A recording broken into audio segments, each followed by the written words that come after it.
Good afternoon, everyone. Nyia Harris here for Open Book with Nyia Harris. Super excited for episode 51 today. But let me tell you something. I have to give a huge shout out to my sponsor, Key Hubs. I'll tell you a little bit more about them at the break. But first, I gotta pivot over here and tell you about my guest. My guest today, Andre Creighton. How are you, sir? I'm doing well. Thank you for having me. Absolutely. This was a long time in the making. Like I had to go back in our like text message and see. I think you were supposed to be interviewed back in like April. Wow. Yeah, so that was a minute flies. ago. Yeah, so thank you for keeping me on my schedule and being here and wanting to come and share your story with me. Absolutely. Thank you again for having me. Yes, absolutely. Okay, so Andre, you and I don't know each other. We talked a little bit about that before we started recording, but you and I don't know each other. But I know your previous business partners. Shout out to Jazz Hampton and Michael Freelix. You guys started a little business called Turn Signal. Signal. So we'll get into that in a little bit. But first, I want to just know a little bit more about you, the person, the man, the myth, right? I want to know more about you, your life, and yeah, tell me. Yeah. Like, what'd you do this weekend? What did I do this weekend? Yeah. Honestly, like, it's such a hard question because I feel like it's whatever my kids have on the table, right? Yeah. You know, having young kids.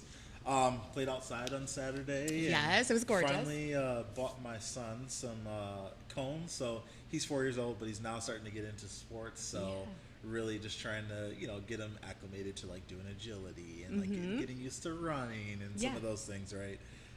And then Sunday we had some friends over. Everett, our youngest, our 7-month-old, hadn't met his godfather yet. Life gets busy. Yeah, So he finally was able to come over and meet Everett, and that was really fun. Oh, I love that, Everett. Yeah. Okay, so Everett's a 7-month-old, and then your 4-year-old is Amari. Okay, I guess I gotta tell you, you've heard me say it before too. 4 is my favorite age. Ask me why. Why? I love 4-year-olds because like they're so independent, they're so honest, like Very they're not afraid to, it's like you're gonna get the most honesty from a 4-year-old. So that's why I love 4-year-olds. So absolutely. Yes. He's very honest. He's very honest. I'd love to interview him. He'd love that. He loves the camera. Yeah. Yes. I love that. Okay, so 2 little boys, 7-month-old, 4 years old, and then a significant other. Yes. Shout out to her. Yes, Erica, my wife. Yes. She's the one that holds it down for sure. Yes. Say it into your camera here. No. She's great. She's great. Yeah. She's the reason why I'm able to do a lot of the things that I'm able to do on a day-to-day basis, as well as, she's a pretty high-performing professional herself. So that's fantastic. Fantastic. And you're practically a newlywed, sir. Pretty much. When is your anniversary? October 21st. That's awesome. 2022. Okay. Coming up real quick. It is coming up. Yeah, it'll be 4 years. That's awesome. Time flies. That's awesome. Shout out to love. Shout out to love. It's a powerful thing. It is a powerful thing. I'm remembering as we're talking here, one of the things that I wanted to do is the last 5 episodes now, we have gone to AI and said, what does AI say about the guest? So I'm going to read that to you. Apologies, I meant to do that first and foremost, but I just start going all over the map here, which is just fine. Okay, are you ready? I'm ready. Look into your camera while I read. All right. And am I saying your last name right? Creighton? Creighton. Yep. Thank you for correcting me. No Okay. worries. I met a woman one time. Her name was, I looked like Megan. I had called her Megan for like 6 months, and she's like, it's actually Megan. I'm like, why didn't you tell me? Okay. All right. Thank you for correcting me. All right. Andre Creighton is a prominent corporate finance leader, entrepreneur, and public speaker. He is highly recognized for co-founding Turn Signal, an on-demand legal advice app designed to protect drivers and de-escalate traffic stops. And that's what AI says. Kind of short and sweet. Yeah. What do you say? Give it a grade. Yeah, I give it an A-. Give it an A-? I feel like it's pretty good. I think it's pretty spot on who I am. Yeah.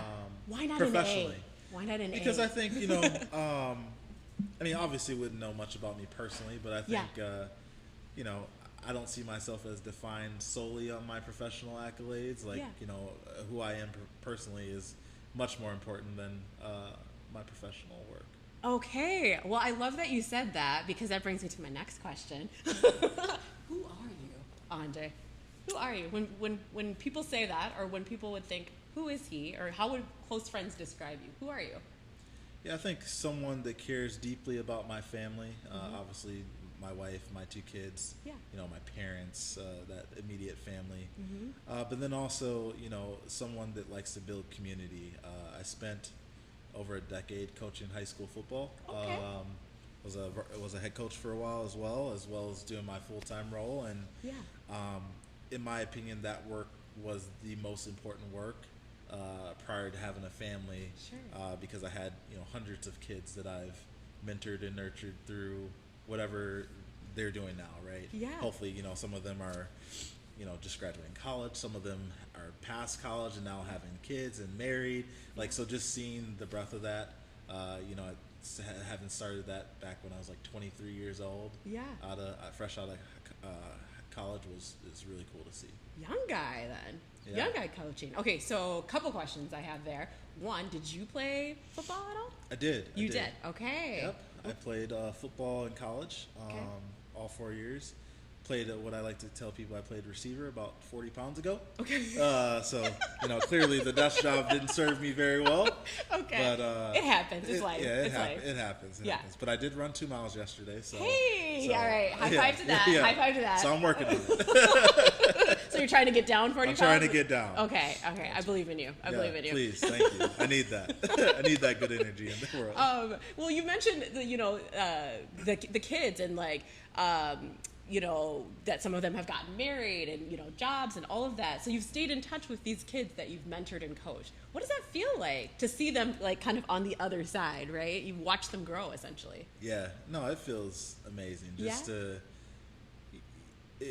I remember when I was coaching, someone asked me, like, you know, we had a really good season. We were ranked in the state for the first time in like 50 years. And they're like, you know, how do you define success with this team?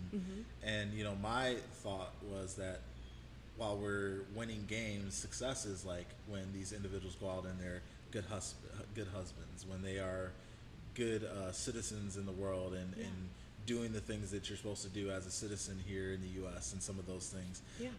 And to be able to still be a part of their journey and see where they are now is just so impactful. I think they helped me more than I probably have helped them. Yeah.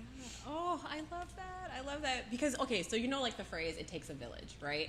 Like, you are part of that village when you're a coach, when you're a mentor, right? And to be able to say that you have some stock in having put this, like, great human being out there into the world so that they can have their own families and jobs and things like that, right? Like, that's got to feel amazing, right? Absolutely. Yeah. It's something that you never know how those things are going to turn out, right? Yeah. And, you know, there's always the kids too that you try to help that you can't help too, and that hurts a lot. Sure. Like more than even the kids that, you know, did follow through and go down the right path. But also I understand that everyone makes mistakes, and like you learn from those mistakes, hopefully. Absolutely. But the thing is, on your end, that you tried, right? But like knowing that it's not all on you, right? You know what I mean? Like that they have some stake in the game too, that they have to do their part as well. Absolutely. Yeah. Don't beat yourself up. I try not to. Well, what do you like to do? What are your hobbies? Yeah. You know, I've been an athlete most of my life, so anything that involves like competition, like I'm super competitive. Oh, really? Whether it's like bowling, golf. I mean, I'm not that great of a golfer, but I'm still competitive in it. Okay. I feel like I should be good. Okay. You're like speaking my language, by the way, because I'm also competitive. Like, this is like new competitiveness too. Because like I used to be like, whoever wins wins. Yeah. Now I'm like, I want to win. Like, it's obnoxious. Like, I have to like preface. Like, like I'll be your friend tomorrow. Yeah, my wife, she has to tell me all the time, like, remember Amari is only 4. I'm like, and like I'm here to win. Yeah, don't let it win. Don't let it win. It builds character. Nate's laughing. It builds character. Do not let your kids win. My kids are tough as a result, by the way. Yes. I was like, oh, we're playing Monopoly. Let's go. Let's go. Yes. Okay, so you're competitive. Yes. Tell me what else. Like, what other things are you competitive with? Sounds like games. Really anything. Yeah. But I mean, I play a lot of video games still. I'm not. Okay. I get on every once in a while. Okay. What's your game of choice? Madden, 2K. I'll play some Call of Duty every once in a while. I'm not good at Call of Duty by any means. Yeah. It's an escape, though. Yeah, it's an escape. It's a way to not think. Yeah. And just kind of hang out with friends that you don't get to see very often anymore at this age. So yeah. Yeah. Okay. But you got your hands full because you have 2 young kids. Yes. Like I said, been there. I know how that goes. So lots of family time, getting that in. Yeah. Absolutely. Yeah. You know what? I had asked you before we got started here. Were you a Minnesota native? You said you grew up in St. Paul. Shout out Toronto. Shout out. And what I didn't ask you though is siblings. Do you have siblings? Are you an only child? Tell me about that. Yeah, I have 3 older sisters. So you're really, the baby. Yeah. So I got 3, 4 mothers. Basically. Yeah, Basically. Yeah. Yep. So I'm the youngest. And, okay. Yeah. Okay. You know how like birth order, like there's usually like characteristics that are assigned, right? So in this case, you're the baby. Do you feel like those characteristics apply to you? Like the baby, like in my experience, I'm second oldest. So in my experience, like the baby got everything. The baby could do no wrong. Don't talk to the baby like that. Like by the way, the baby's 15. Like you know, that kind of thing. Like the baby's always the baby. Have you had that experience, or do you feel like those characteristics align with you? Yeah, I think to an extent, but also I will say that I had years of watching, like my sisters do things maybe that they shouldn't have done. Oh. So I learned how to get away with certain things, right? And like how to play the game a little bit. Sure. So yeah, but I do think my parents gave me a lot more leeway. But also I was also kind of just an angel kid too. Yeah, that's been my experience when it comes to the baby. So I love what you said about that. Like you knew how to kind of navigate because you kind of watch what they did. So yeah. Okay, so 3 older sisters. You went to what high school? Started out at Creighton, Durham Hall. Okay. And then finished my last 3 years at Harding High School. Okay. And then you went to college. Yep, went to college at Gustavus Adolphus, a small private college. Okay. And then got my MBA at Augsburg University. Okay, very cool. What would you say?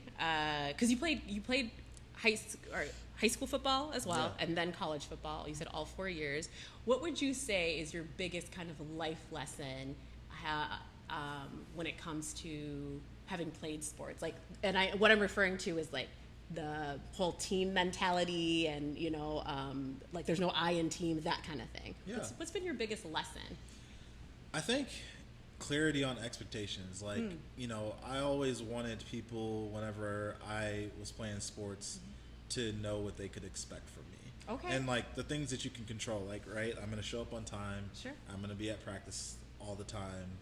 I'm going to work hard as I can. All the other things, performance and some of those things, are all subjective based on, who you're playing. There's a lot of different variables, right? But you could always count that I'm going to be consistent. And I think those things continue to drive through just even in being a leader now. Yeah. Of like, I want my individuals that, report to me or things like that to know what to expect out of a leader like me. Sure. So you actually just took my second question I was going to ask. So no, that was perfect. Which is, how does that translate into now, like the business world for you? And it sounds like it does in terms of being a leader. So that's absolutely. Awesome. I was going to ask you about. Being a kid. What kind of kid were you? Now, this is what you would say, but then I want to hear what would mom and dad say. What kind of kid were you? Yeah, I think, very busy. Yeah. Like always playing multiple sports at a time. So, whether it's traveling basketball and then baseball or track or whatever it was, right? Yeah. So very involved in sports, very focused academically for the most part. Yeah, and I would say I would like to say just an overall good kid, and I think my parents would tend to agree. look into your camera and say I that. think my parents would tend to agree. Okay, all right. I'll give you a pass then. I'll give you a pass.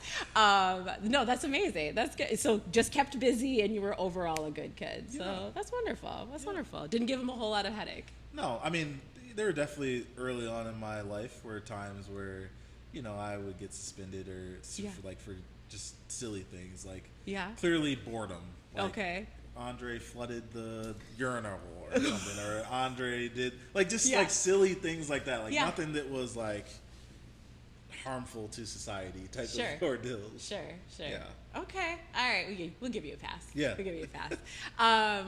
Okay. So I wanted to know about. I'm blanking here.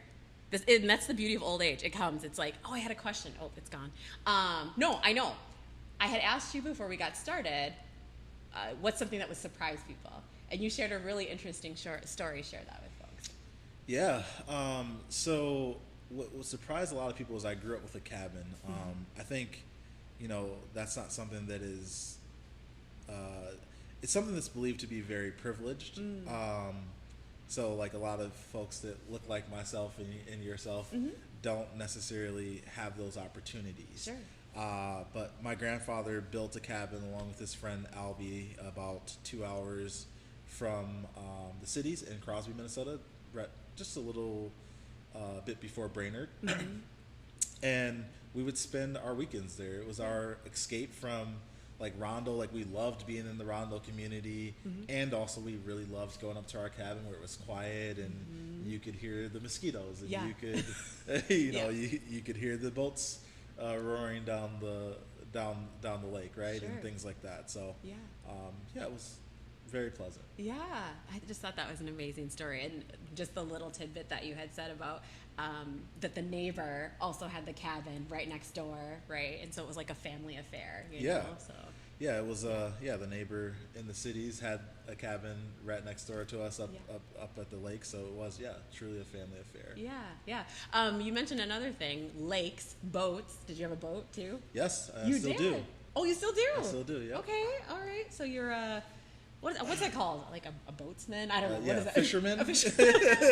Do you fish though? I do. Do you? I do a little bit. Okay. Not as much as I used to. Okay. It's kind of a pastime that me and my grandfather shared. So. Yeah. Is this the whole like catch it and then like throw it back? Cast it and catch it and all the things. Catch and release. Is that catch right? And release. You got it. Okay. Yeah. All right. Spoken as a person who's never fished, right? Okay. I love fish though. I love to eat fish. Oh yeah, they're great. Yeah. So what did you catch? Oh gosh, it's been a while since I've been like out truly fishing, but like when I was like what I call my prime, walleyes, crappies, bass. Sure. Like those are typically what we're fishing. Those are like Minnesota fish. Oh yeah. Right? Yeah. Oh yeah. How old are you? Can I ask? I'm 35. 35. Okay. Yeah. You're young. Yeah. Yeah. Yeah. How you like that? How you like being 35? Well, I'm young, but I don't feel young. Like I was saying, I ran 2 miles yesterday. Like my back is killing me. Uh-oh. Time to go to the chiropractor. Yeah, time to go to the chiropractor for sure. Yeah. What made you? Well, you mentioned that about how you 40 pounds ago, right? Wide receiver. You're the position you played in football. But you're trying to get back to that. What's kind of made you think like, oh yeah, I want to get on this wellness journey. Like I want to run 2 miles. Is this going to be an everyday thing? Oh yeah, I mean, 2 miles every day. Not every day, but okay. I'm on a little plan. I'm planning to run a 10K in September, so I'm already signed up for it. Okay. So I had to sign up like, hey, this is my commitment. Yes. But I scheduled a 5K in between that, so I'm gonna run a 5K. I've ran one before. Okay. But really just trying to get back a little bit. Yeah. When's your 5K? The 5K is in August. Okay. Yep. So I just believe that if I with it being scheduled, I'm going to run it regardless if I'm in shape or not. So it's like I either do the work now or I'm going to be hurting. Yeah. Come October or September. Yeah. Well, August too, right? Yeah, August too. What a great goal. Yeah. Get back into it. Are you doing it with friends or anything, or just on your own? Just solo. Yeah. So when you're out there and you're running, like I've never been a runner. I do work out, but I'm not a runner. When you're out there running, like, does your mind go somewhere? Like, where are you at when you're running?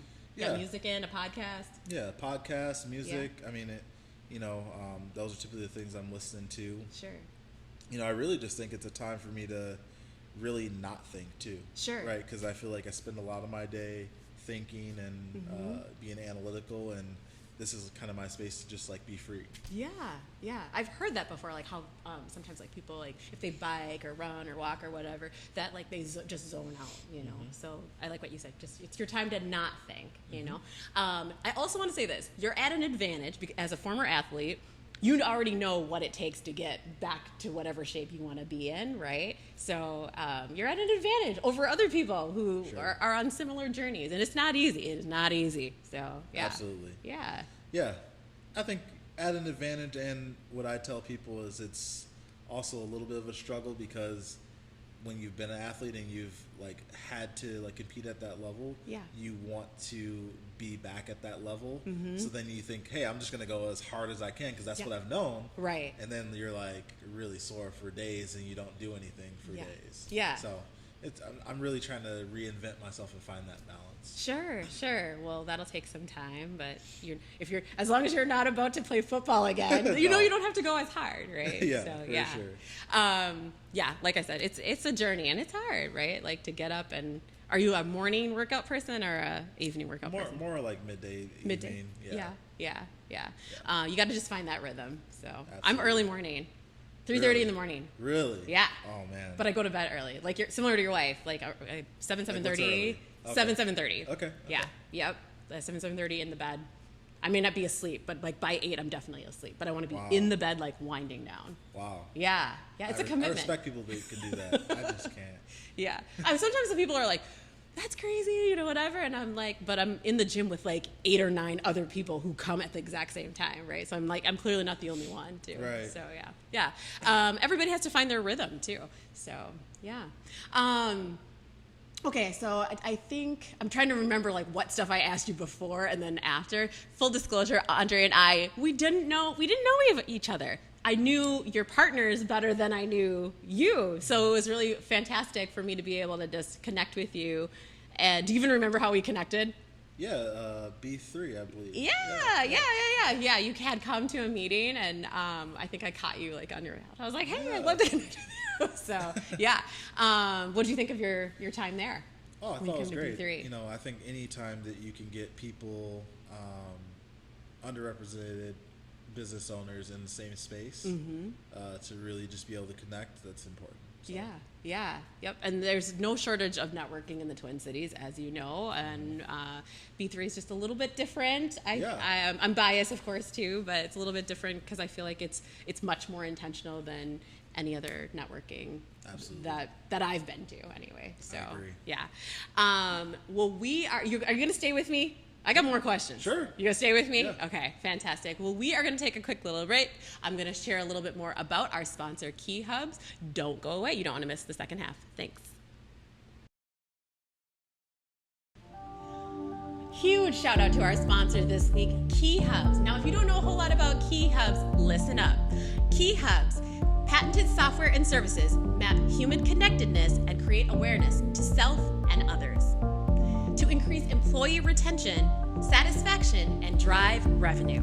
At Key Hubs, they believe that all good things come through connections. When people feel connected at work, they stay longer, perform better, and organizations see better outcomes.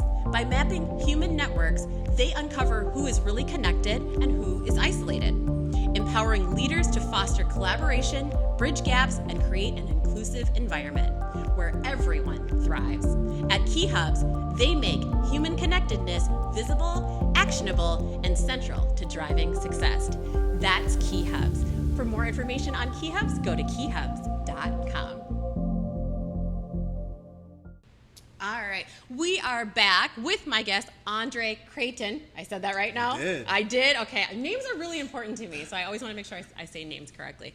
We're going to get into the second half of our interview here, and I want to learn more about the business. So we alluded to it a little bit in the beginning, turn signal. Okay, let me turn to you and talk about Turn Signal. So Turn Signal, tell me how this idea was born, and tell me where things are at today. Yeah. So, we started talking with a lot of people in the community and really just trying to understand, like, how can we be a part of solving some of the problems that continue to plague our country. But specifically, Minneapolis becoming the epicenter of some very tragic events, specifically George Floyd. And, the three of us came together, and Jazz being an attorney, me having a finance background, Mike having a tech sales background, and said, what are we as three young African-American males doing to really be a part of the change we want to see in the world? And that's where kind of Turn Signal Sprout is. We started brainstorming and started building the platform, and I think it was March of 2021 we actually started testing it, and then went live just a few weeks after tragically Dante Wright had lost his life. Oh wow. And that was, we used to have a picture hanging up in our office of Dante Wright that one of Jazz's friends painted, and it was a reminder every day when we walked into work that how close we were to having like something that could tangibly save lives. And we always wondered, like, hey, like, if this had been in market earlier, like, could this have potentially saved Dante Wright's life? Like, we don't know, right? But that's always kind of been our North Star, is to save lives. Wow. So many questions there, but that to have that kind of hanging over you, that if we would have launched sooner, could we have possibly saved his life? That's hard, right? Yeah. But think of all the countless lives I'm sure you've probably saved in the meantime. Have you heard stories from across, because it's nationwide, right? Have you heard stories from across the nation of literally like life-saving moments? Absolutely. Yeah. I mean, tell me. So there's one that I really love. It was actually a kid in New Jersey. He was, I think, 16 years old, 17 years old, had just moved from rural New Jersey to the city, and had gotten in, just a fender bender. Okay. Gets out of the car. The gentleman had hit him from behind. Okay. And the gentleman was an older guy, and he's like, hey, like, we don't need to call the police or anything. Like, this is, we could just like exchange numbers and we could figure this out. And he started to feel weird, so he hit Turn Signal. He got an attorney on the phone. The attorney was actually able to advise him and say, like, hey, actually in the state of New Jersey, there's a law that if it's over this amount of damage, which this does look like, you have to call the police or you can be implicated. Oh. So the police show up. They notice something's off with this guy. They ended up testing him, and he blows well over the limit. And they ended up taking him in. So this is just an instance of, like, though nothing happened to that kid, they became smarter about the laws in an area that they would not have known. Yeah. Two, we get a guy off the road that had been driving under the influence who knows, later down the line could have driven and killed someone. Right. God forbid.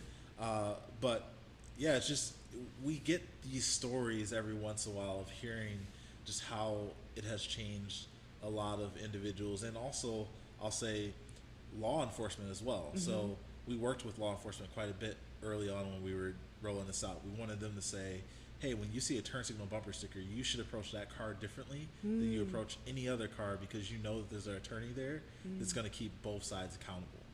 And we have seen that has de-escalated a lot of traffic stops. Oh my God. Andre, that's amazing. Thank you. That's amazing. So that's just one story, right? Wow. And in this situation, you said kid, so younger individual, and then a man, right? Like a grown man. So I'm thinking, just based on you telling that story, that the grown man probably thought, like, oh, he's naive, he doesn't really know, I can probably just kind of talk my way out of this. Wow, that's amazing. That is amazing. Thank you. Okay, well, where is the business at today? Like, still thriving? Where are we at? Yeah, still thriving. Jazz just stepped down as CEO, so Jazz is on to different things. Okay. Mike is now stepping into that CEO role, and like I say with anything, I left and now Jazz, and it's a thing where every life cycle of a business deserves a different type of leadership. And Sure. I think we're at a place where we felt that it's Mike's time, and given his sales background too, it's an opportunity to propel us forward. Sure. Turn Signal's doing really well, nearing profitability, Yeah. which is huge, and a little over 400,000 attorneys on the platform, over I think 250 users on the platform. Yeah. A lot of organizations offer it as a benefit to their employees. So like awesome. Target offers it to their employees, Fairview Health offers it to their employees. So there's a number of businesses that offer it. That's amazing. That's amazing. Just that. Congratulations to all three of you, and then also to recognize, like, okay, how the business has grown, and to step down in leadership and let the next person lead. I'm curious if you've been approached by other companies to buy your app.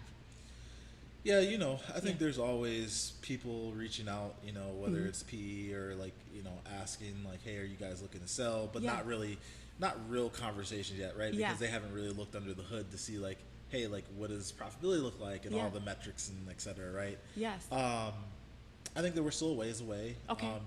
Before we would want to consider something like that. I think it depends on how much Mike wants to continue down our roadmap. Because at the end of the day, like, while we connect drivers to attorneys, the real thing that we've built is we've built a platform that connects people to professionals when they need it. So that could be mechanic on demand, that could be a therapist on demand, like it could be really anything. For sure. Yeah. You have to feel so proud though. Like, I'm just, the fact that y'all are from here and that you built this, and it's just amazing. So Thank again, you. Congratulations, hats off to you. Well, that brings me to my next question. What are you doing now? Yeah. So I had a little short stint right after that as a CFO at another tech company, helped them kind of scale, and then we sold to private equity. Okay. Typically whenever private equity comes in, like they have their own CFOs they like to work with. So I kind of knew the writing was on the wall, which is totally fine. Had a little skin in the game, not enough for me to be retired and on an island somewhere. That's so the goal. I'm still working. Yeah. But now I'm at CLA, which we're a top 10 CPA advisory firm. Okay. And I lead our outsourced division working with technology companies. So what that means is fractional CFO, fractional controller. We can go in and be that team if a company doesn't want to hire, or if they need to supplement. Maybe it's just a CFO. Like I can go in and provide CFO level services to those organizations. For like a designated period of time, right? Typically I'm on the recurring side, so there's recurring and there's project. Project is like, hey, someone's going on leave and they need someone interim, right? Recurring is like, hey, we don't have plans to hire a CFO, but we know it's a need. Yeah. Like we really want you to come in and be that recurring CFO for us on a project basis. Okay. So it still gives you like some variety though, right? A lot of variety. Yeah. Very cool. So you being this leader in the community, right? You being this leader in the community, all the success that you've had, coming from where you came from, Rondo, right? Do you give back? Is it important that you give? Let me start there. Is it important that you give back, and do you give back? Absolutely. Yeah. I mean, I was on the St. Paul College board for a little bit, right in Rondo. I've been a part of the St. Paul Chamber board as well. Also coached football over at Harding High School and Washburn for a while as well. Okay. So, and I was intentional about that. I lived in Buffalo and at the time, and I was commuting 2 hours back and forth to go and coach on the east side of St. Paul. But the reality was that those kids were me, right? Like I saw myself in those kids, and hopefully they saw themselves in me. Yeah. And that was my way of hopefully giving back and helping kind of send the elevator back down for others. Oh, I like that. I'm gonna have to steal that, by the way. I love that. Okay, so I'm curious. So have you had kids come back to you and say, something you said at a workshop, or you pulling me aside and giving me this piece of advice really helped me? Have you had moments like that? Yeah, absolutely. Actually, it's funny you asked that. I just had So a couple different times. Yeah. I had a kid that just graduated college out in Chicago. I coached him very early in my career at Washburn High School, and now he just graduated with his finance degree. He's into like all this trading stuff. Like he's into like I'm in the stock market and stuff, but like he's in the stock market and like doing really well. And so he's even teaching me some things like Coach Dre, like here's some things that I'm doing, like I'm day trading, and he's just killing it. So I'm so proud of him. And you know, you see little snips of like the potential in kids. Like he was always a kid that whenever we had like a fundraiser, like he was always the top salesman. Okay. So like you could tell that like he had that like go getter, like I'm gonna figure it out myself, even though I'm not from very much. Yeah. So it's just cool to see like how they actually turn out. Sure. And then another kid that I coached more recently, who is finishing up his last year this coming year, and he's gonna go off and be a doctor. But you could see it with him too. Like he was, I think, number 4 in his class at Harding, and so it's cool to see that continue on. Oh my gosh, I love that for you. So much success, so many happy stories. Like, yeah, just I can't say enough. I'm just meeting you, and I'm very, very proud of you. Thank you. I'm just doing all the great work. When you think about legacy, do you think about legacy? All my questions are always like double questions. Do you think about legacy when? I don't think that I innately like think about it on a daily basis or anything like that. You know, I think it's I'm always focused on like how I leave things better than I received them, and for me, it's how do I set the next generation up to be successful.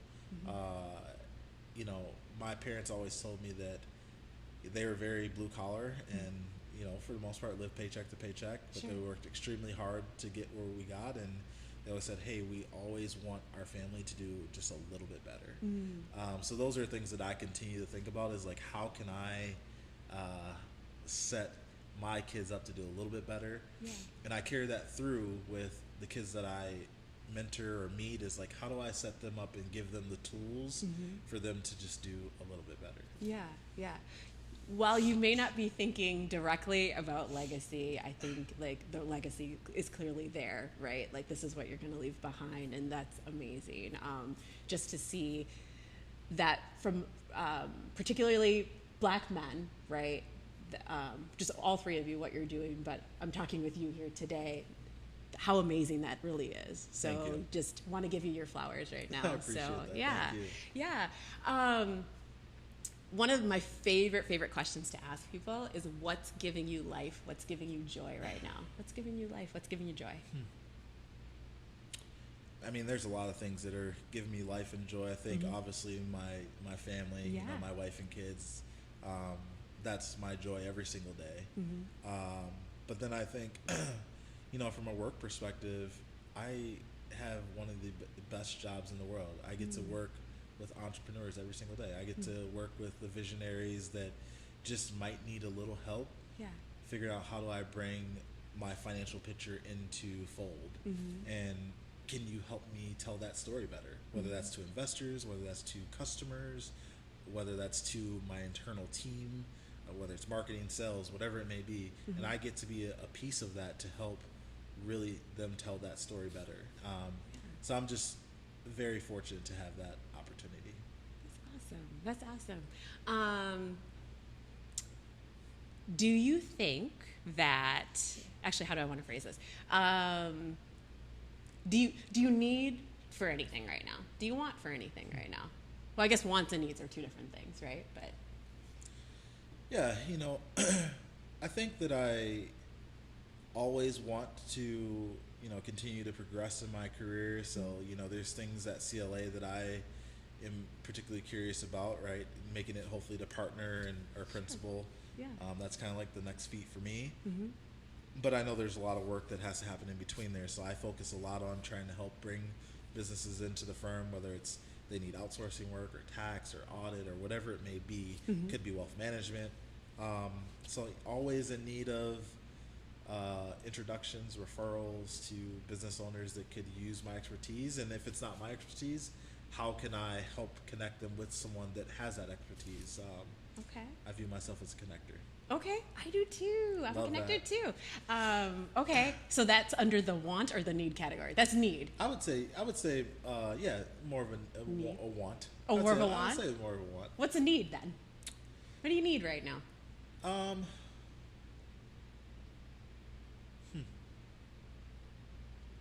that's a good question.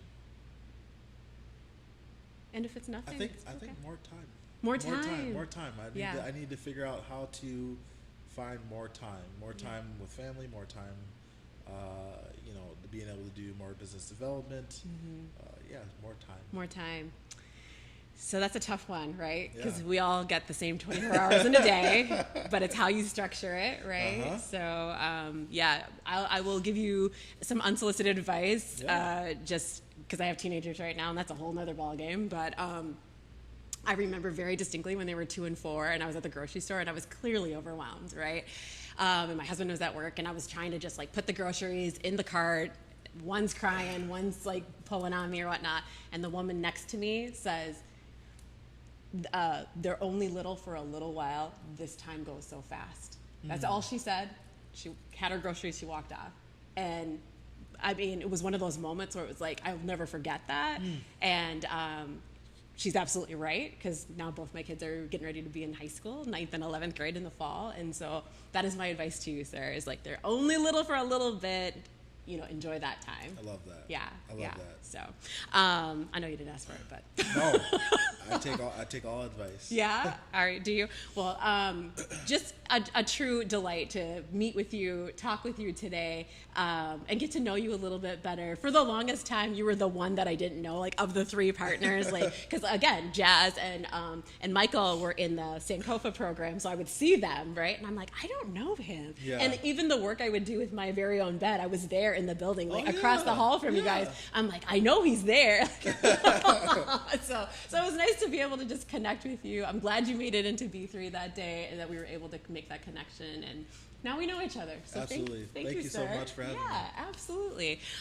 This was fun.